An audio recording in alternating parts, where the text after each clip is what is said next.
आज हमारे सामने एक बहुत ही दिलचस्प मेडिकल पहेली है। हमारे पास ये इन्फोग्राफिक है जो दो मशीनों सीपैप और बाईपैप को दिखा रहा है।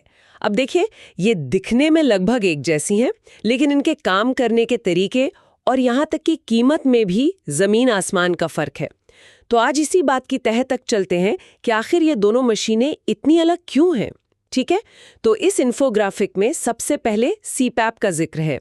पूरा नाम है कंटिन्यूअस पॉजिटिव एयरवे प्रेशर। अब इसके नाम में कंटिन्यूअस यानी लगातार शब्द है, जो सुनने में तो काफी सीधा लगता है।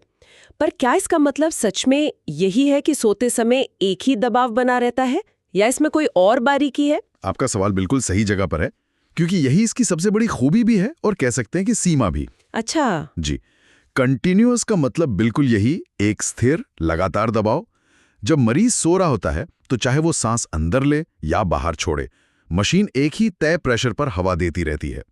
इसका मकसद सिर्फ एक है, एयरवे यानी सांस की नली को खुला रखना। भी यही लिखा है कि ये ऑब्स्ट्रक्टिव स्लीप एपनिया यानी OSA के लिए सबसे आम इलाज है।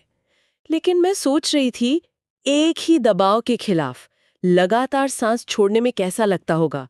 थोड़ा अजीब नहीं लगता? बिल्कुल, कई मरीजों के लिए खासकर शुरुआत में सीपैप के साथ सांस छोड़ना एक हल्की हवा के खिलाफ सांस फेंकने जैसा लगता है। ज्यादातर लोग तो इसके आदी हो जाते हैं, पर हाँ, कुछ के लिए ये थोड़ा मुश्किल हो सकता है। और यहीं से शायद हमारी पहेली का दूसरा हिस्सा शुरू होता है। जी, मेरा मतलब है, अगर सीपैप का ये एक दबाव वाला सिस्टम एयरवे को खुला रखने में इतना कारगर है, तो फिर बाईपैप की जरूरत ही क्यों पड़ी? इसमें जरूर कोई और बात होगी। एकदम सही। बात यह है कि हर किसी को सांस लेने में सिर्फ एक ही तरह की समस्या नहीं होती। बायलेवल पॉजिटिव एयरवे प्रेशर उन लोगों के लिए बनाया गया था जिन्हें सांस लेने में ज्यादा जटिल दिक्कतें हैं। बाई लेवल मतलब दो स्तर? बिल्कुल, इसमें दबाव के दो स्तर होते हैं। एक ज्यादा दबाव सांस अंदर लेने के लिए, ठीक है।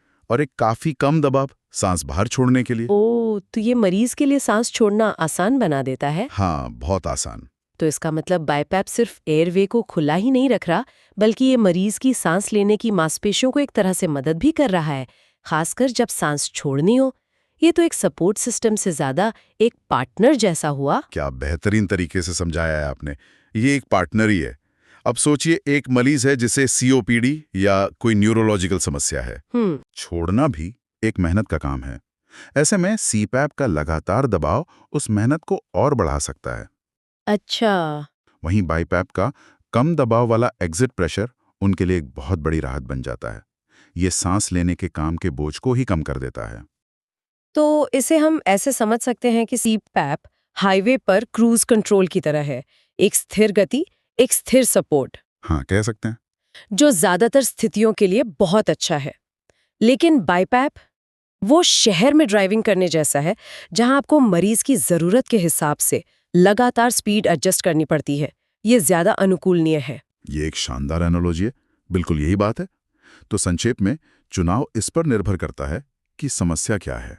सही। अगर समस्या सिर्फ नींद में सांस की नली के बंद होने की है, तो सीपैप आपका क्रूज कंट्रोल एक बेहतरीन और किफायती समाधान है। लेकिन अगर समस्या सांस लेने की प्रक्रिया में ही कमजोरी की है, तो बाईपैप यानी स्मार्ट सिटी ड्राइविंग की जरूरत पड़ती है, जो मरीज के साथ मिलकर काम करती है। बिल्कुल। और ये हमें एक बहुत ही दिलचस्प सवाल पर लाकर छोड़ता है। बताइए। अभी हम एक या दो दबावों की बात कर रहे हैं। जैसे जैसे तकनीक आगे बढ़ रही है, क्या भविष्य के उपकरण सांस लेने में और भी स्मार्ट तरीके से मदद कर पाएंगे? सोचिए, एक ऐसी मशीन के बारे में जो सिर्फ दो दबावों तक सीमित ना हो, बल्कि हर एक सांस और नींद के हर चरण के हिसाब से रियल टाइम में खुद को ढाल सके। वाह, मरीज की देखभाल के लिए इस स्तर के निजीकरण का क्या मतलब होगा?